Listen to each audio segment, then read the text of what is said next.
Assalamualaikum warahmatullahi wabarakatuh dan selamat kembali ke Nozul Channel. Terima kasih kerana tak skip iklan tadi. Saya doakan sahabat-sahabat sekalian sihat dan gembira selalu. Kali ini saya nak share bagaimana nak menjernihkan kembali lampu depan kereta secara percuma sahaja. Kalaupun perlu modal, mungkin hanya perlukan RM4 sahaja.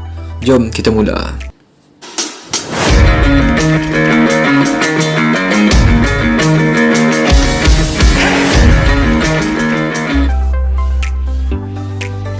Bahan yang kita perlukan hanyalah paste pencuci pinggan mangkuk. Basahkan sedikit paste itu tadi, tapi jangan sampai berbuih banyak sangat sebab yang kita perlukan ialah paste itu sendiri, bukan buihnya. Ambil sedikit paste, guna span pencuci pinggan mangkuk. Gunakan bahagian yang hijau ini. Oleskan sedikit, kemudian gosok ke lampu hadapan. Gosok ke seluruh permukaan lampu hadapan atau bahasa Inggerisnya headlamp. Setelah itu, kita biarkan selama 10 ke 15 minit. Setelah 15 minit, gunakan topeng muka atau face mask yang telah digunakan. Kita buangkan besi atau dawai di dalamnya seperti ini. Setelah dawai tadi dibuang, kita sental headlamp.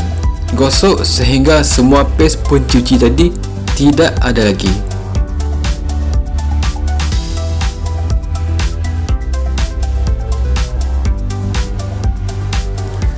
Langkah seterusnya, lap headlamp menggunakan kain basah, tapi bukanlah yang terlalu basah sebab kita tak nak buih dia banyak sangat.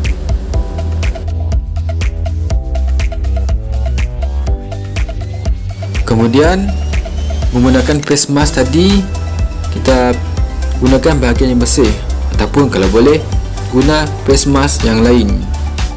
Kita lapkan sekali lagi, lap sehingga kering.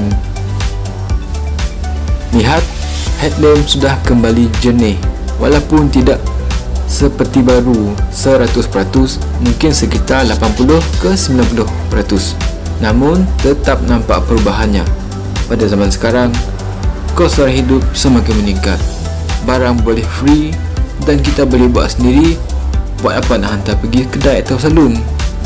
Kalau ada rezeki lebih, tak apalah. Tapi selagi boleh berjimat, kita jimatlah. Jadilah pengguna yang bijak. Jangan lupa subscribe channel saya.